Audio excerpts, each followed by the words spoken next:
Stay down.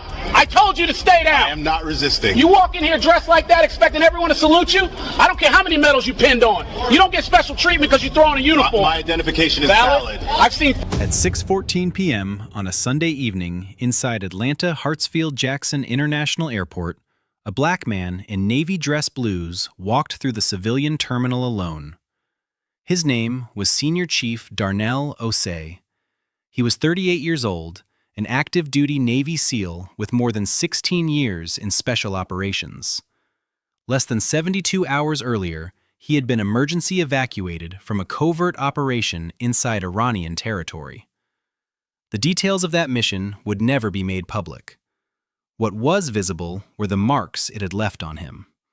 A bandaged right hand, a sutured cut above his left eyebrow, eyes that hadn't closed in over 40 hours.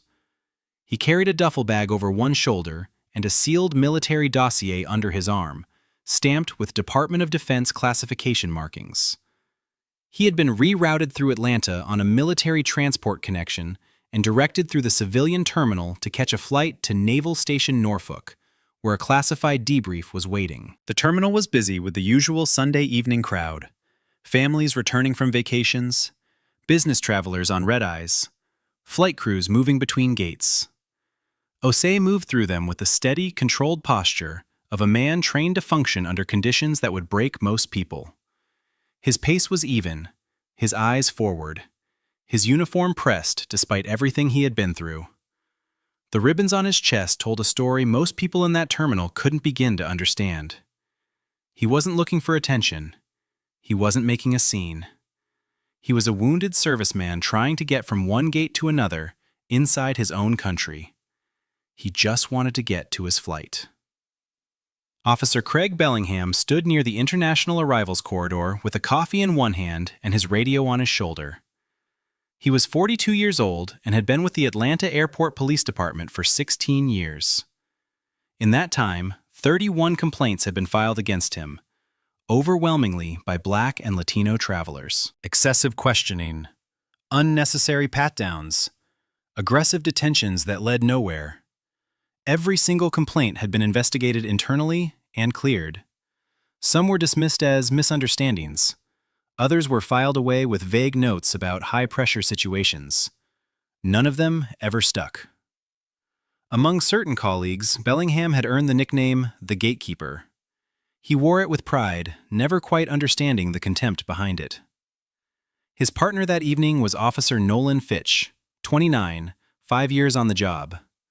Fitch was quieter, more cautious, and had learned early on that questioning Bellingham's instincts was not something you did twice.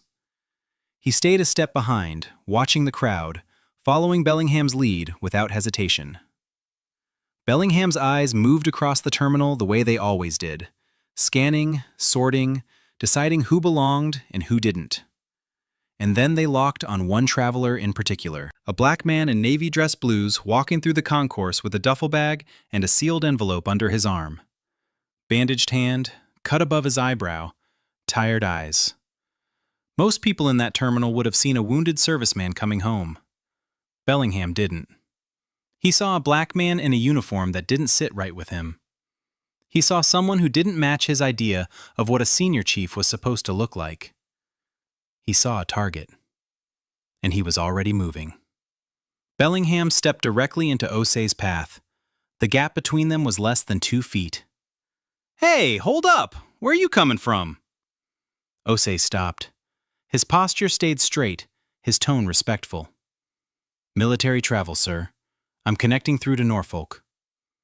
Bellingham's eyes ran slowly over the dress blues, the ribbons, the bandaged hand, the sealed envelope under Osei's arm. He didn't step back. "You look like trouble. Where'd you get that injury?" Osei kept his voice level. "I'm returning from an overseas assignment. I have my military ID and travel orders if you'd like to verify." Bellingham held out his hand. "Let me see." Osei reached slowly into his jacket and produced his military ID and folded travel documents. Bellingham examined them the way a man examines something he's already decided is fake. He turned the ID over, looked at the photo, looked back at Osei, then shook his head. These could be fake. Guys buy these online all the time. They're not fake, sir. You can verify them through... I'll decide what I verify. Bellingham handed the ID to Fitch without looking at him. Osai's jaw tightened slightly. I'd like to speak with a supervisor. Bellingham's expression shifted. You don't get to make demands. Put the bags down. Both of them. Osai lowered the duffel to the floor, but he kept the sealed dossier under his arm. Sir, this document is classified military material. I'm not authorized to surrender it to civilian law enforcement. Bellingham stepped closer. His voice dropped, but carried enough to reach the travelers who were beginning to slow down and watch.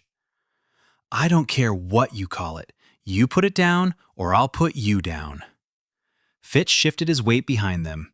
His eyes moved to the growing number of phones being raised across the concourse. He said nothing. Osei placed nothing else on the ground. He held the dossier steady under his arm, his voice calm and clear. This document is classified. I am not authorized to release it. That was the last full sentence he got out before Bellingham grabbed his arm. The grip was hard and immediate, fingers locking around the same wrist that was already wrapped in gauze. Osei didn't pull away.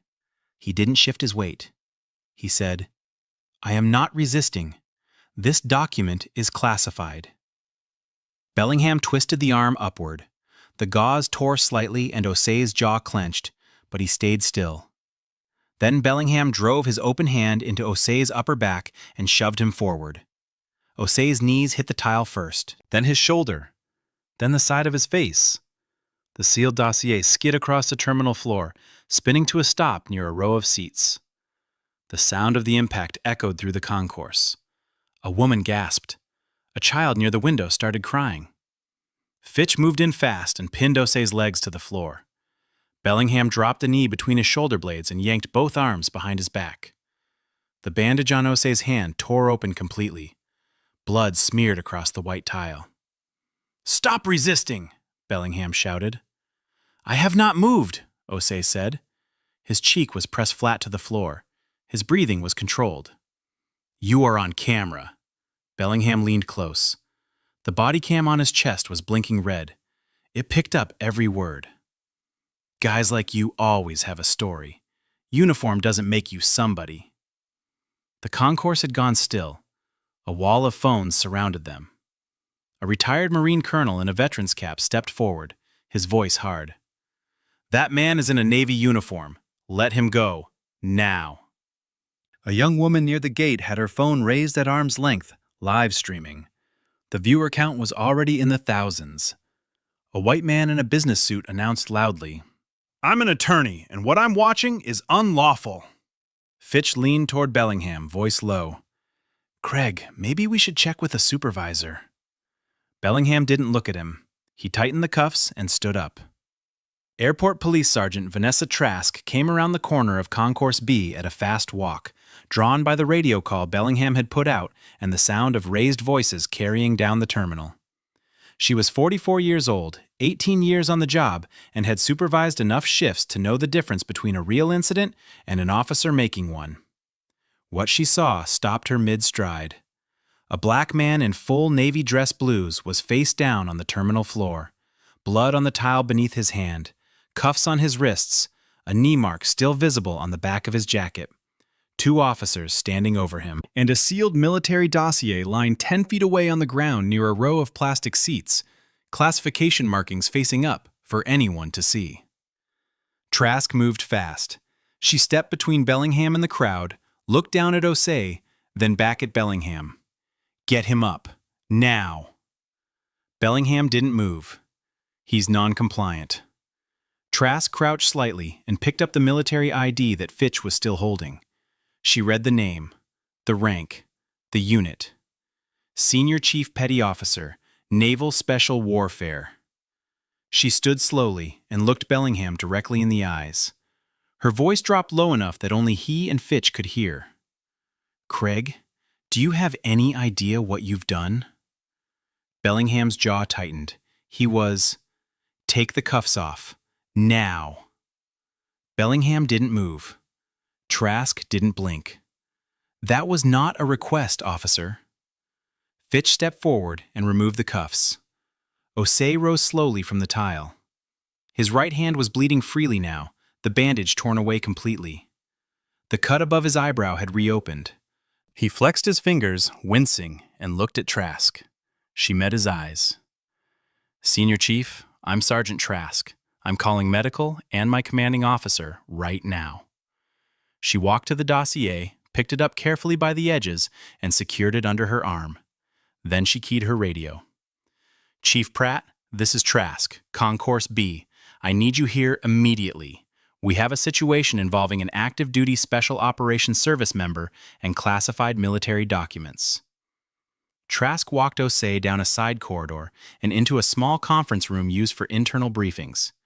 She offered him water and a chair. He took both. His posture was still straight, but the exhaustion was pulling at him now. 40-plus hours without sleep, a reopened wound, and the adrenaline beginning to drain from his system. Airport Chief Julius Pratt arrived within minutes. He was in his late 50s, calm, deliberate, and the moment he stepped into the room and saw the classification markings on the sealed dossier, his expression changed. He picked up the phone and dialed the Department of Defense liaison number. The call lasted less than 3 minutes. His voice was tight the entire time. "Yes, sir. Active duty. Naval Special Warfare. Classified material was on the floor of a public terminal. Body cam was rolling." He hung up and looked at Trask. Within 20 minutes, 2 men in civilian suits walked through the terminal without stopping at any checkpoint. One was from NCIS. The other carried credentials from the Defense Intelligence Agency. They secured the dossier first. Then they asked to see the body cam footage. The playback began in a closed room down the hall. It showed everything. The unprovoked stop, the profiling language, the refusal to accept valid military identification, the grab, the twist, the shove, the sound of Osei's body hitting the floor, the blood, the knee, and then the voice, clear and unmistakable. "Guys like you always have a story. Uniform doesn't make you somebody." It also showed the classified dossier skidding across a public terminal floor, visible to every camera and phone in the concourse. A potential intelligence breach caused entirely by one officer's decision to put a decorated serviceman on the ground. The DIA officer stepped out of the room and made a single phone call. His voice was flat. "We have a compromised asset situation and an assault on an active operator. Initiate federal jurisdiction."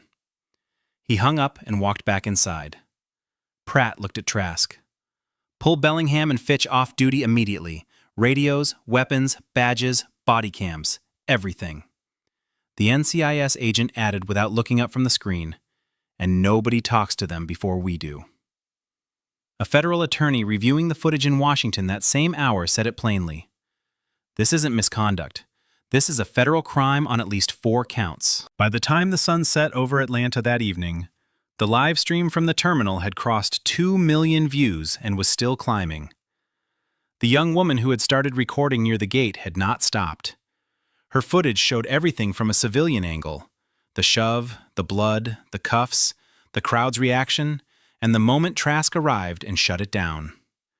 News outlets began calling the airport's communications office before the body cam footage had even finished its first internal review. Local affiliates ran the story at 10. Cable networks picked it up by midnight. By morning, it was national. The Pentagon released a formal statement within hours. It was unusually fast and unusually blunt. An active-duty senior chief petty officer returning from a classified overseas operation was subjected to racially motivated assault by civilian law enforcement. The Department of Defense is cooperating fully with federal authorities and will ensure full accountability. In Washington, behind closed doors, the language was not diplomatic. A senior defense official stood before a room of JAG attorneys and investigators and said what the press release could not. He was evacuated under fire from a hostile nation. He survived what most people in this building will never have to face. And then he got his face put on the floor of an American airport because of the color of his skin. This ends careers. This ends freedom. There was no discussion after that, only action. The Department of Justice Civil Rights Division opened a formal investigation. Homeland Security's Office of Inspector General launched a parallel inquiry into airport police operations at Hartsfield-Jackson. NCIS formally assumed control of the criminal investigation, pulling jurisdiction from local authorities entirely. That same night, Senior Chief Darnell Osei sat in a quiet room at the airport and gave his full statement to a federal agent. His voice was steady. His recollection was precise. He described every word Bellingham had said, every point of physical contact, every second of the encounter, from the first step to the last cuff. The agent listened without interrupting. When Osei finished, the agent closed his notebook and said, "That's one of the clearest statements I've ever taken." Osei nodded once. "I was trained to remember details under pressure." Officer Craig Bellingham was placed on unpaid suspension the following morning. His badge was collected, his firearm was secured, his access card was deactivated. He was told not to contact any member of the department or any party involved in the investigation. He drove home in silence. Within 48 hours, his 31 prior complaints were pulled from internal files and placed under federal review. What the department had spent 14 years dismissing, the federal government began examining in detail. And then, the victims started coming forward. A black airline pilot named Captain Solomon Ibarra was the first to speak publicly. He described being stopped by Bellingham 2 years earlier while walking through the terminal in full uniform with his crew. Bellingham had detained him for 45 minutes, questioning whether his credentials were real, refusing to contact the airline for verification, and only releasing him after a gate supervisor intervened. Ibarra said he had filed a complaint. It was marked resolved, with no action taken. A Latino TSA supervisor named Hector Padilla came forward next. He described being accused by Bellingham of trespassing inside the terminal where he had worked for 9 years. Bellingham had demanded his employee badge, called it suspicious, and threatened to have him escorted out. Padilla had filed a formal grievance. It disappeared into the same internal system that had swallowed every other complaint. Then came a black mother named Simone Achebe. She had been traveling alone with her 8-month-old son when Bellingham pulled her aside for a random search. The search lasted over 30 minutes. She missed her flight. Her infant screamed the entire time. She said Bellingham told her that if she had nothing to hide, she wouldn't be so upset. She filed a complaint through the airport's public liaison office. She never received a response. 14 victims in total came forward within the first 2 weeks. Each story followed the same pattern. A person of color stopped without cause, a fabricated justification, an aggressive encounter, a complaint filed and buried. Internal emails surfaced during the federal review that confirmed what every victim already knew. Supervisors were aware. One email from a lieutenant sent 3 years earlier read plainly, "Bellingham's numbers are high, but he keeps the terminal clean. Let it go." That email would become the centerpiece of the federal investigation, not because of what it said about Bellingham, but because of what it proved about the department. They knew. They always knew. And they chose to look the other way. Craig Bellingham sat in his living room under the terms of his suspension. The television was on. His name was at the bottom of the screen. It had been there every day for weeks. His wife had stopped answering the phone. His former colleagues had distanced themselves completely. The union that had backed him through 31 complaints over 14 years had gone silent. No statement, no legal fund, nothing. Every day new coverage surfaced. Another prior victim interview. Another legal expert breaking down the body cam footage frame by frame. Another segment about the classified dossier that slid across a public terminal floor because one officer decided a black man in dress blues didn't look right. Outside the federal courthouse, protesters gathered with enlarged stills from the body cam footage. Bellingham's knee on Osei's back. The blood on the tile. The dossier on the ground with classification markings visible.